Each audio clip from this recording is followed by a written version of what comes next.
le ciel de Paris s'envole une chanson. Elle est née d'aujourd'hui dans le cœur d'un garçon.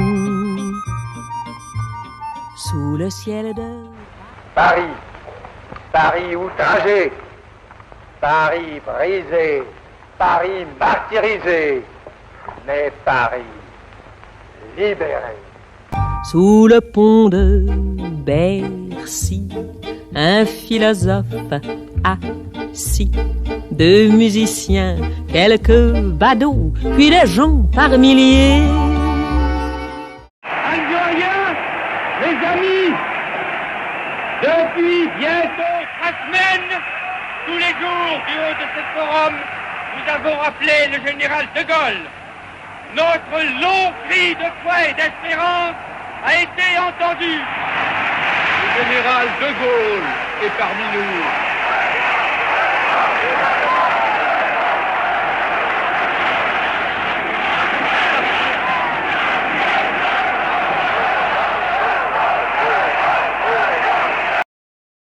Hola Tomás, en este segundo video dedicado al deseo de revolución, quizás sería interesante recordar que el libro tiene 7 partes, 7 capítulos, y que cada capítulo tiene como título un verbo: ser, hacer, deber, invocar, saber, poder, creer. Son los 7 verbos que titulan cada uno de los capítulos en ese orden, y en el cruce entre las palabras y las cosas, o entre la historia y la filosofía, cruce con el que siempre pensás y escribís tus libros, con el que tejés tus libros. En ese cruce nos planteaste, bajo el verbo ser, la aparición en 1943 de los tratados de ontología fenomenológica, El ser y la nada de Sartre y la experiencia interior de Bataille, en el marco de la ocupación alemana de París. Bajo el verbo hacer, nos planteaste la cuestión de la resistencia y las formaciones ideológicas en el mundo bipolar, el análisis, la exposición de la tensión, la disputa entre Sartre y Merleau-Ponty, bajo la cuestión del existencialismo, el humanismo y el terror. Y, por supuesto, las figuras de Simone de Beauvoir, la figura de Paul Nizan y la muerte de Paul Nizan. Bajo el verbo deber, la polémica entre Sartre y Camus, fortísima polémica, en el marco de esa transición de la resistencia a la Guerra Fría, la postura ética de Camus frente al crimen revolucionario, la postura ética crítica en la medida en que el crimen se pretende justificar bajo el ideal de justicia que acompaña a la revolución. Y también nos planteaste, nos desarrollaste la figura de Raymond Aron. También en el primer video desarrollaste lo que llamás los productores de teoría revolucionaria, Althusser y su grupo, y quizás sería interesante retomar ese capítulo titulado Saber, sobre todo porque vos planteás en el libro un corte, un acontecimiento histórico disruptivo, que es la liberación de Argelia con la reaparición del general de Gaulle. Bueno, te escuchamos. El corte de 1958, más o menos, se debe, porque yo en el deseo de revolución en este libro, van en forma tangencial la política y la filosofía. Por eso, en 1958, a fines de la década del 50, reaparece el gran héroe de la liberación francesa, que es Charles de Gaulle. Charles de Gaulle termina con la Cuarta República, así se llama, y empieza la Quinta República. Pero lo que hace Charles de Gaulle es que negocia, pero más que negociar, otorga la independencia de Argelia. Se terminó el colonialismo francés. Y deja a la izquierda sin banderas. Se quedaron sin banderas, se quedaron solamente con el asta. Porque el hombre de la derecha el conservador republicano, pero conservador y de derecha, según la izquierda, como Charles de Gaulle, monárquico, verticalista, ¿no?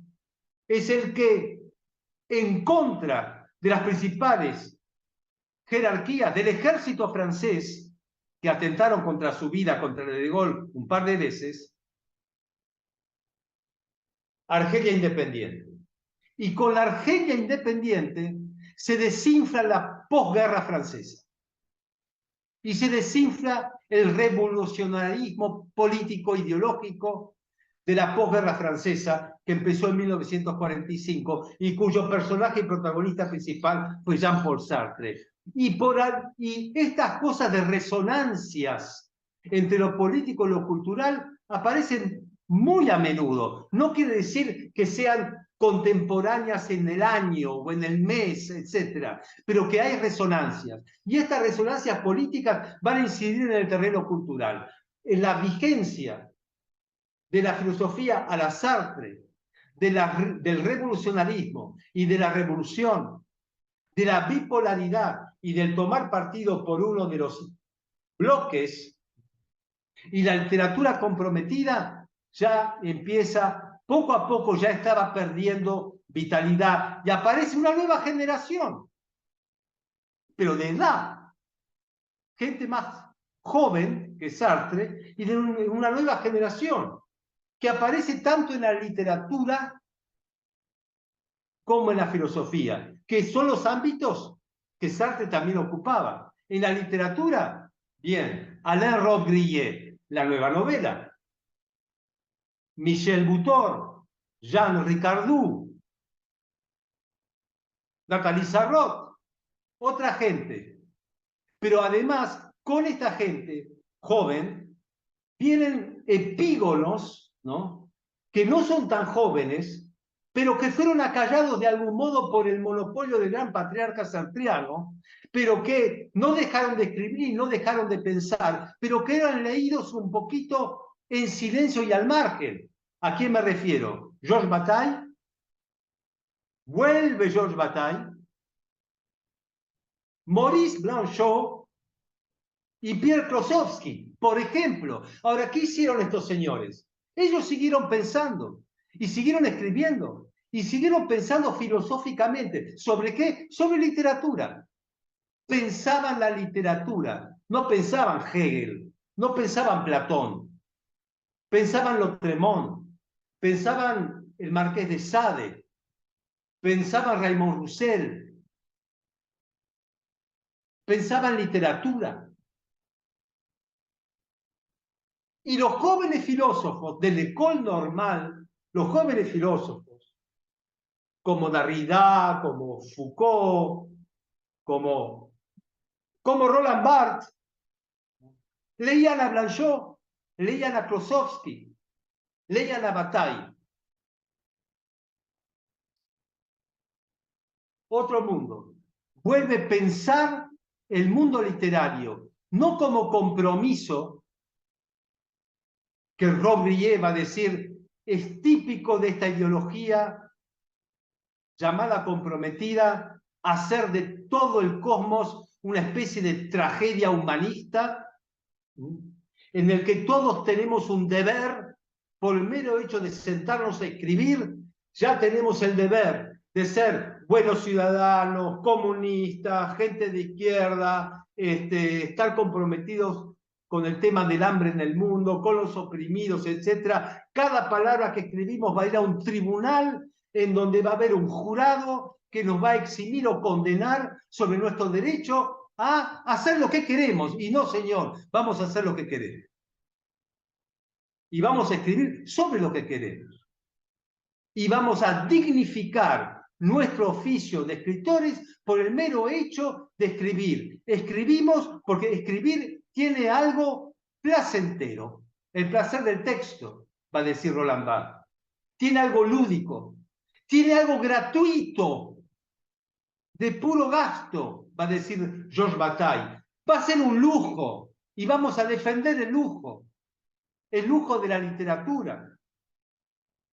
Vamos a hacer como lo que decía Vladimir Nabokov, Cuando decía, cuando hay un incendio y quedó un chico ahí al lado, un chico dentro del edificio, yo voy corriendo a rescatar al chico, pero me tomo los 2 segundos para llevarme el juguete también, que dejó el nene al lado. Me llevo al nene, pero me llevo el juguete también. Una nueva versión de la literatura, ¿no? Pero que va a ser concomitante con una aspiración teórica, no solamente literaria, sino teórica. La revista Telquel, aparecen distintos tipos de ámbitos de producción en donde la teoría y la literatura van cruzando sus direcciones, ¿no? A este apartado yo lo voy a llamar el saber, después del deber, ¿no? La palabra saber es muy importante. Le savoir, no la sagesse, que la sabiduría. Esto es el saber, es el conocimiento. Desde la literatura. Y desde lo que es Atlante a la literatura. ¿Por qué los filósofos van a empezar a escribir sobre Raymond Roussel? O sobre Proust. O sobre Sacher-Masoch. O sobre Sade.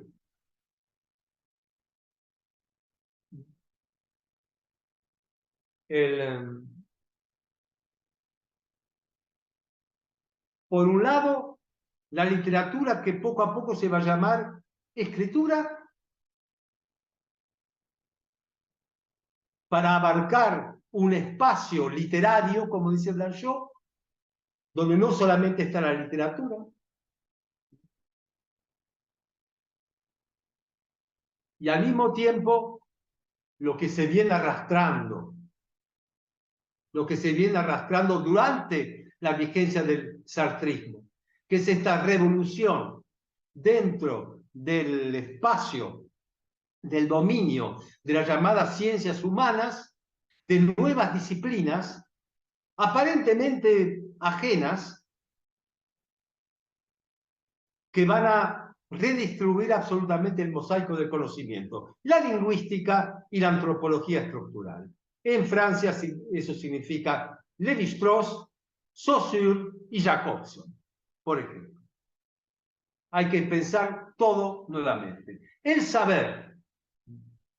Esto influye en el psicoanálisis, Lacan toma Jacobson, por ejemplo, ¿no? Esto influye, aparece la figura de Lévi-Strauss, que discute con Sartre, que lo llama a Sartre, usted es un aborigen europeo.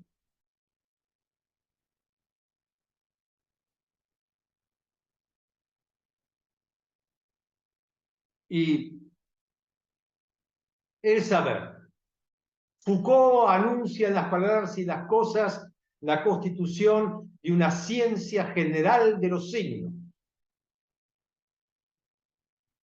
Imagínense estas palabras. Ciencia general, ¿no?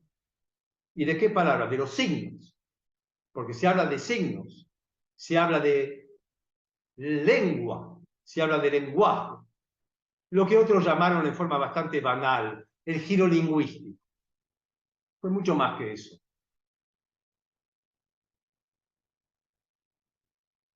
La idea de valor,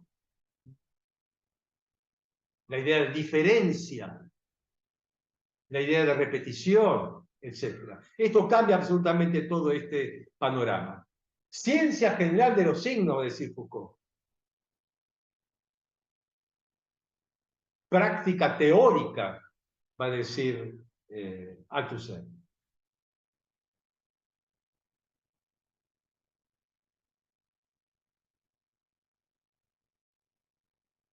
Una nueva figura filosófica en este entramado.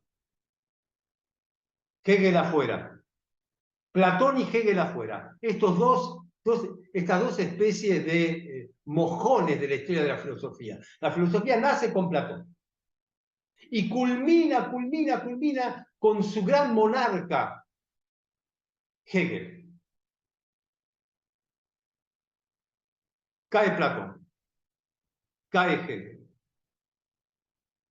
Suben los sofistas, suben los estoicos, suben los cínicos, cae Hegel, sube Marx, Maduro, el del capital, el de la economía política, y sube Nietzsche.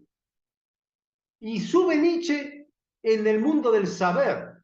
Se terminó el Nietzsche romántico.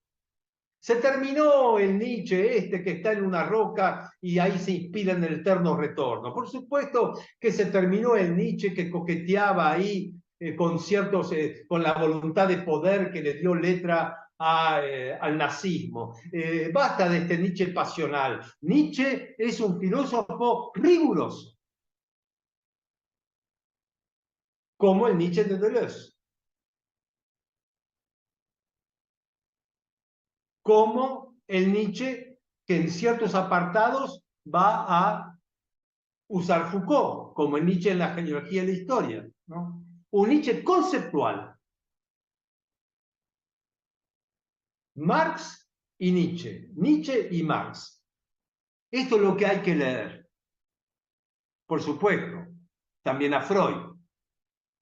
Estos son los tres del mundo del saber de esta nueva época post-sartreana, ¿no? En donde ya Sartre es un jubilado,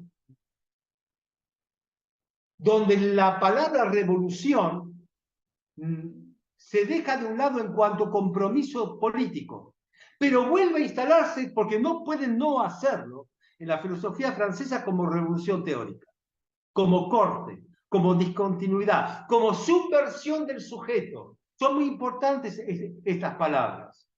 Escisión, subversión, corte, ruptura, revolución, pero teórica, en el mundo del saber.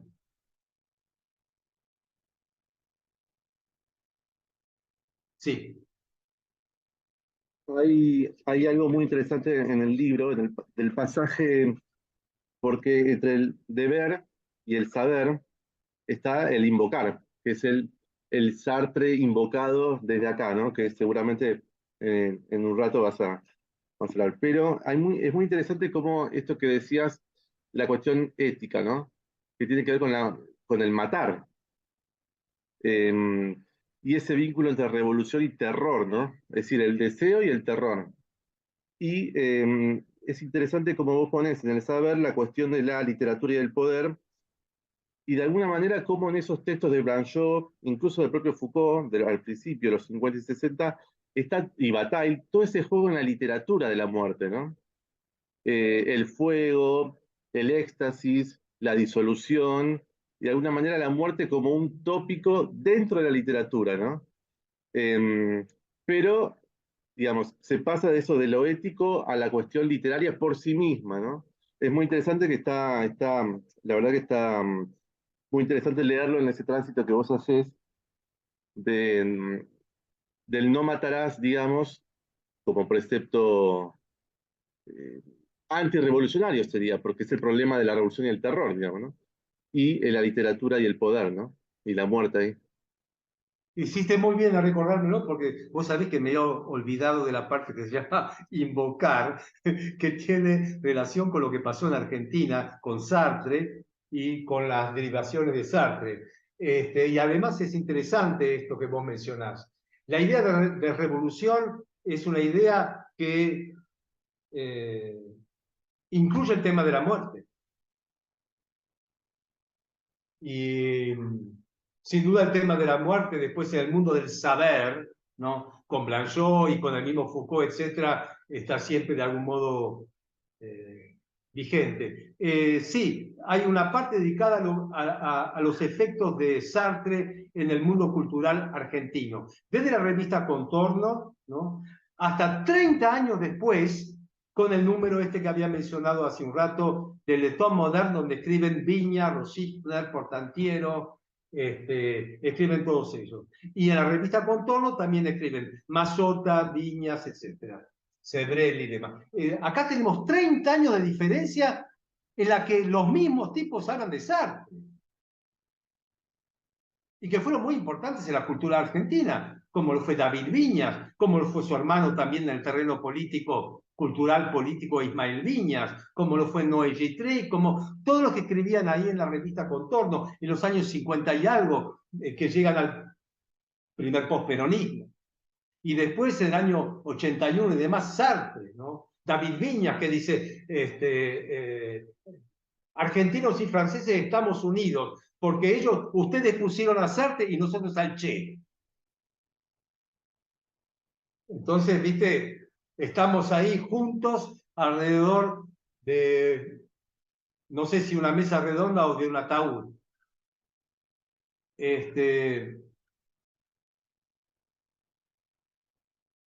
Tomo dos cosas. Uno, el tema de la muerte, del Mataraz, etc. La presencia de este personaje, Massetti, que es el hijo del Massetti que creó Prensa Latina, pero que fue guerrillero con el Che, etcétera, en distintos lugares, que vivió en Cuba y todo eso, que escribió un libro sobre la decepción de la revolución que nadie menciona, que nadie le da bola. El tema de la decepción es muy importante en el tema del deseo de revolución. La decepción es una de las filigranas del deseo. Con la decepción no termina el deseo, lo que termina es la ilusión. El deseo de revolución es un deseo sin ilusión, lo que da para un gran quilombo, ¿no? Y ahí yo tomo el tema de la revolución, de cómo en el año 82 Viña, Rosichner, Portantiero, piensan lo que pasó en la Argentina, lo que pasa en la Argentina con el terrorismo de Estado, los errores, los delirios y los disimulos también. Y el otro tema, que va a ser un tema de Mazzotta, de Carlos Correas y de Sebrelli, que lo toman de Sartre, que no es el tema de la revolución ni del compromiso, sino que es el tema del bastardo, basado fundamentalmente en esta gran obra por lo que pesa, de Sartre, que es Saint-Genet, comediante y mártir, donde está la figura del bastardo, es decir, una figura encomiada del lumpenburgués. Correas, Mazzotta. Así que todo este tema del invocar es el tema que más tiene que ver con el ambiente cultural argentino y sus derivaciones sartreanas. Hay dos temas más, dos bloques más en el libro. Uno es el poder y otro es creer. El último, el del creer, es el que fue el motor que a mí me hizo pensar escribir un libro sobre el deseo de la revolución. Porque tiene que ver con Sartre, el creer, el gran ateo de Sartre, ¿no? Ese fue el motor. El poder, rescato dos cosas. Una es la importancia de mayo del 68, que instituye el tema del poder en el mundo del saber, el tema de las jerarquías y el tema de la disciplina. Eso es mayo del 68. Porque mayo del 68 tiene un color y varios fragmentos, pero un color. El color es el anarquismo de los jóvenes de 20 años de Convendir, Movimiento 22 de marzo. Ese le dio el color. Después fragmentos, maoístas, trotskistas, lo que ven. El color se lo dio ese. El tema de la jerarquía. ¿Quién gestiona? ¿Quién administra? ¿Con qué derecho se justifica el que manda? ¿En qué basa su poder? Y ahí ponen ese dedo, en el saber. No dicen de la propiedad. Eso ya se sabe. La propiedad es importante, pero no alcanza la propiedad. Se necesita el saber. Y en el mundo en el que se mueven los jóvenes burgueses de una sociedad capitalista como la francesa, es la universidad y el liceo, donde no hay propiedad, porque es público, es de todos. Mentira. La burguesía se hace representar por los profesores en el mundo del saber. Bueno, ese fue quilombo. Pero instituyeron el mundo del poder en el mundo del saber. Y eso hizo que algunos filósofos no perdieran el tiempo, y porque ya venían con un cierto bagaje, como Foucault. Foucault ya había escrito la historia de la locura. La escribió años antes. Y hasta el nacimiento de la clínica, y hasta enfermedad mental y personalidad. El tema de lo político le interesaba a Foucault, el tema del poder.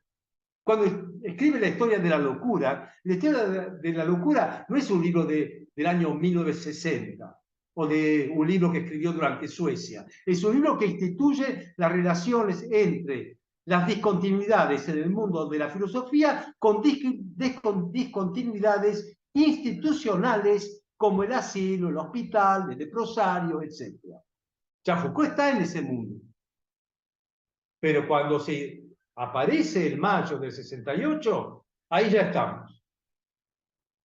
El tema nietzscheano de las relaciones entre el castigo y el poder. El mundo de la penalidad. Foucault nos decía en sus clases, hay dos temas que me van a llevar un tiempo: sexualidad y penalidad. Sexualidad y penalidad. Castigo y poder. Es decir, el desarrollo contemporáneo del segundo capítulo de la genealogía de la moral de Nietzsche: vigilar y castigar. ¿Qué es una cárcel? ¿Encierra? No, la cárcel disciplina. ¿Y qué es una disciplina? ¿Es un fenómeno carcelario? No, es un fenómeno institucional, transversal al mundo moderno de la sociedad industrial, eje del utilitarismo. ¿Utilitarismo? Sí, el mismo del que habla Nietzsche y que llama ranas frías en la genealogía de la moral para hablar de Paul Rée, pero Foucault va a hablar de Bentham. Foucault. Deleuze, interesado por el psicoanálisis de antes, de la lógica del sentido, desde Sacher-Masoch, el mundo de Artaud, el mundo de las profundidades, el mundo de Melanie Klein, el antiedipo. Micropolítica del deseo. Foucault, microfísica del poder. ¿Qué produjo mayo del 68?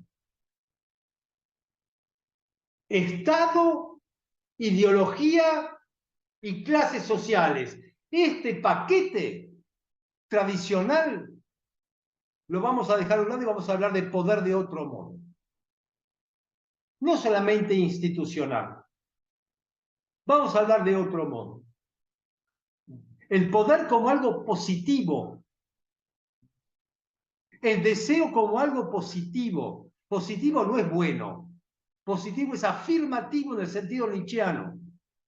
El poder no como lo que reprime. El deseo no como falta, no como carencia, no lo negativo. El pensar de lo negativo ya se fue con Hegel. Chao, chao Hegel, chao negativo. Ahora es positivo, afirmativo. ¿Qué produce un poder? ¿Qué produce una máquina deseante? Sí. Vos ahí tomás en la parte de la micropolítica del deseo y el vínculo entre Foucault y Deleuze, la idea de intelectual específico, que la trabajaste bastante porque ahí justamente está el modo en que estas dos generaciones, Sartre, Foucault y Deleuze, se separan de la idea, ¿no? Porque ellos mismos dicen, el intelectual universal a los Sartre ya no funciona, ¿no?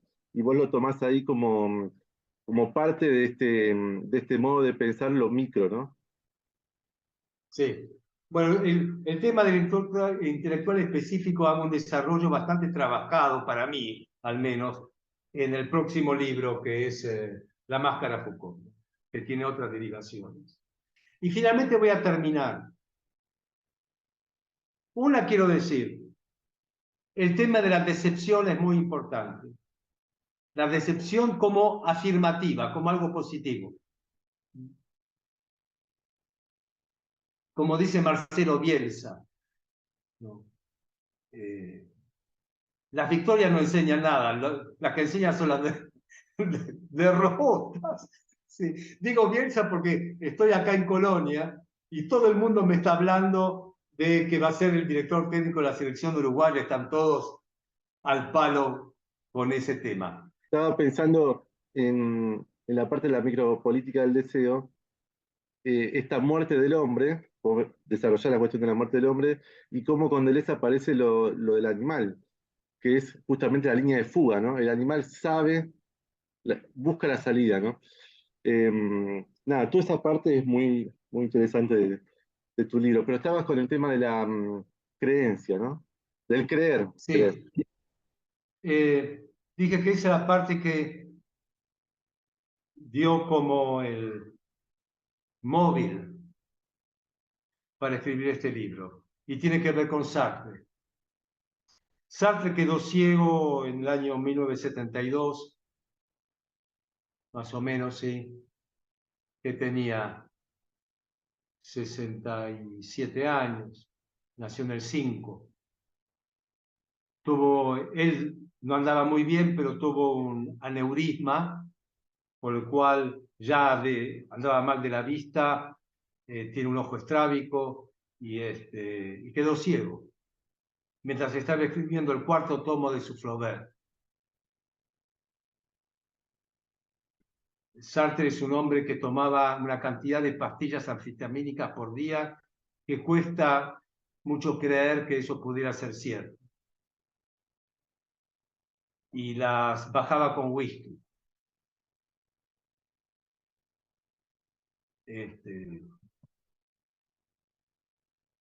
Y en ese momento no puede escribir más, que es lo que hizo absolutamente toda la vida. Nunca hizo nada más que escribir. Y su familia cercana, Simone de Beauvoir y su hija adoptada, Arlette, trataron de ver cómo podían ellas hacer para que él continuara algún modo de vivir. Entonces, finalmente tomaron contacto con Benny Lévy. Benny Lévy tenía un apodo, Pierre Victor. Pierre Victor era el jefe de la izquierda proletaria, el grupo maoísta de mayo del 68. Era como la Brigada Roja de Francia. Pero muchos dicen, gracias a Benny Lévy no se convirtieron en Brigada Roja, o sea, no pusieron bombas por todas partes. Pero era un grupo violento, la izquierda proletaria, y Sartre tuvo que ver con ellos en mayo del 68 y tiempo después también, porque los ayudaba a distribuir la Cause du Peuple, la causa del pueblo, que era el diario de la izquierda proletaria. El jefe era Pierre Victor, Benny Lévy. Después de los atentados a los atletas israelíes en las Olimpiadas de Múnich, por Septiembre Negro, Benny Lévy decide disolver la izquierda proletaria y renunciar a la toma violenta del poder de parte de un grupo revolucionario. Pierre Victor ahí retoma su nombre de origen, que es Benny Lévy, que había nacido en Egipto porque los padres franceses estaban en Egipto en el momento de su nacimiento, y retoma su nombre, está casado, tiene un hijo, está con problemas económicos. Simone de Beauvoir, Sartre, lo conocen por el antecedente de la izquierda, y le proponen que se convierta en secretario de Sartre, que lo ayude en sus tareas, que le lea el diario, que le lea libros, que anote cosas que él quiera dictar.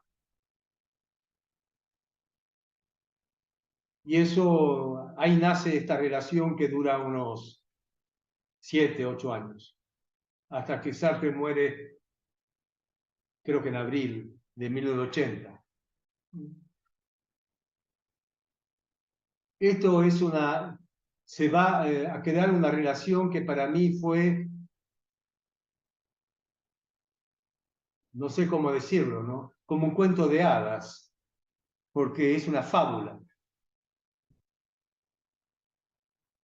Benny Lévy conocía la obra de Sartre y tenía una formación filosófica muy consistente y actualizada. Conocía bien la obra de Lacan, la de Althusser, la de Foucault, pero también la de Sartre.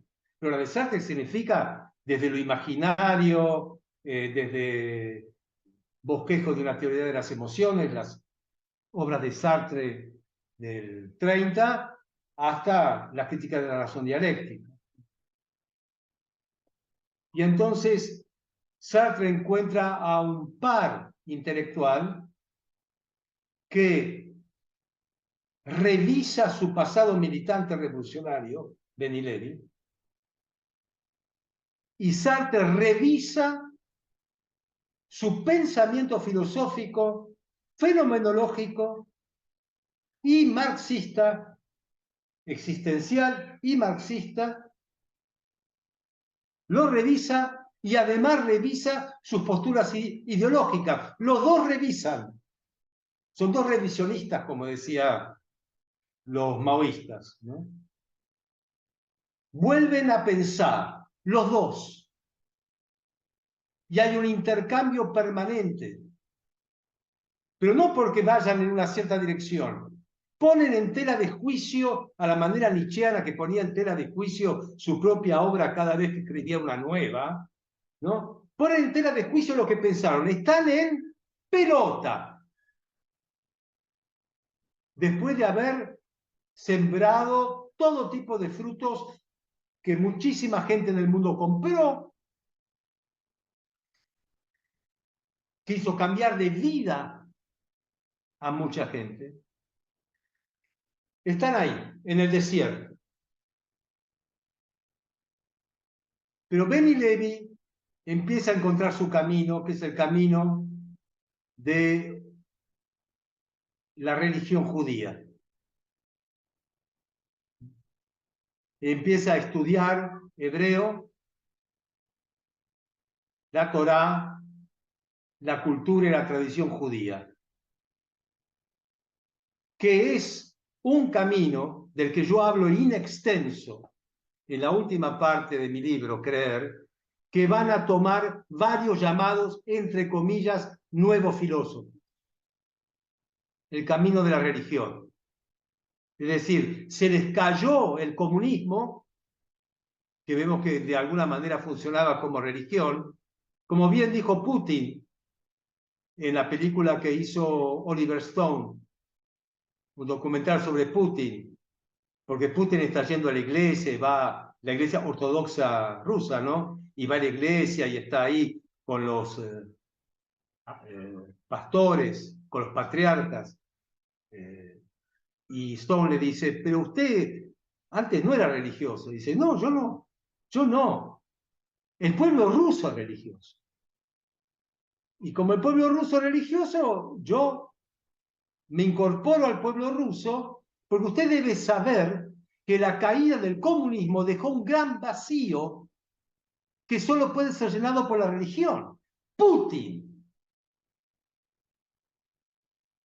Bien. estos militantes revolucionarios les dejó un gran vacío la decepción. La decepción de Camboya, el genocidio de Camboya, el Gulag, los crímenes de la Unión Soviética, la lucha por los derechos humanos que mostró que la burocracia stalinista en los países de Europa criminal, en vez de igualdad y justicia, impuso un régimen policial sumamente cruel. Decepción. Decepción de la China, el régimen de Mao Zedong, que va a dar lugar al auge de las corporaciones capitalistas en la China actual. Decepción. Vacío. Religión. Dios. Gilles Roux, nuevo filósofo, todos altuserianos, lacanianos, todo eso. Reivindicación del primer cristianismo, el de las masas populares. Christian Jambé se hace discípulo de Henri Corbin, el Islam.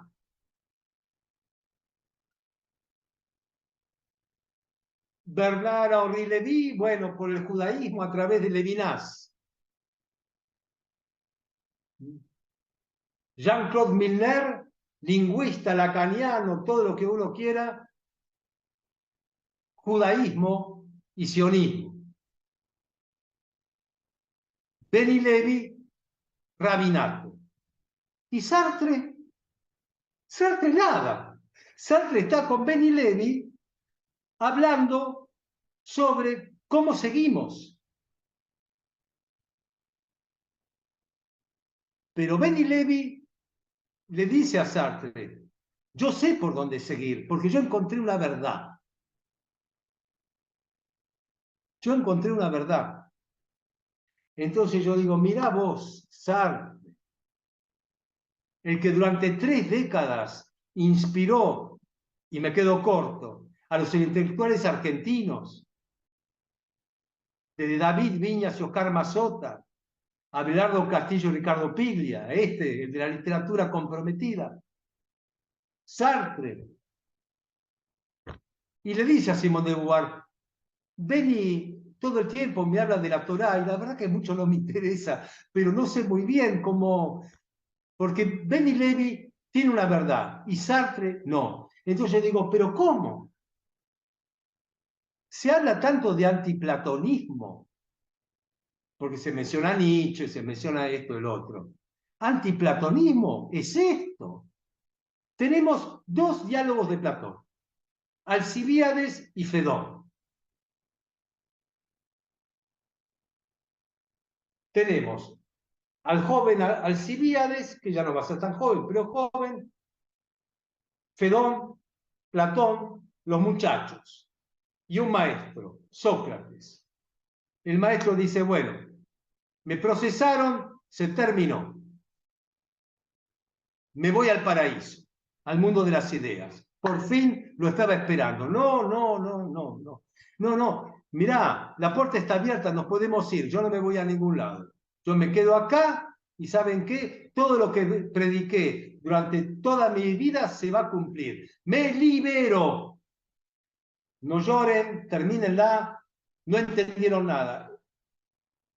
Si ustedes me piden seguir viviendo es porque no entendieron mi filosofía. Digo, pero esto es al revés. Los que saben, el que sabe es el discípulo. El que sabe, Benny Lévy, encontró la verdad. Y el maestro, Sartre, el maestro de los maestros, ignora, es el Fedón al revés. Fedón al revés no sé cómo es, Don Fe o lo que fuere. Es el Fedón al revés. Este es el mundo del creer. El maestro es guiado por el discípulo, pero el discípulo encuentra la tierra prometida porque se va a vivir a Jerusalén. Benny Lévy. Y en el desierto queda Sartre. Igual que Moisés en el Antiguo Testamento, que no llegó a la tierra prometida. En el desierto queda Sartre, con su deseo de revolución. Porque lo último que dice Sartre, y le dice a Benny Lévy, tenemos que seguir pensando porque algo tenemos que encontrar. Así termina el libro, con el deseo de revolución, con un Sartre en el desierto. Et le ciel de Paris a son secret pour lui. Depuis 20 siècles, il était pris de notre île Saint-Louis. Quand elle lui sourit, il met son habit bleu. Quand il pleut sur Paris, c'est qu'il est malheureux. Quand il est trop jaloux de ses millions d'amants, il fait gronder sur nous son tonnerre éclatant. Mais le ciel de Paris n'est pas longtemps cruel. Pour se faire pardonner, il offre un arc-en-ciel.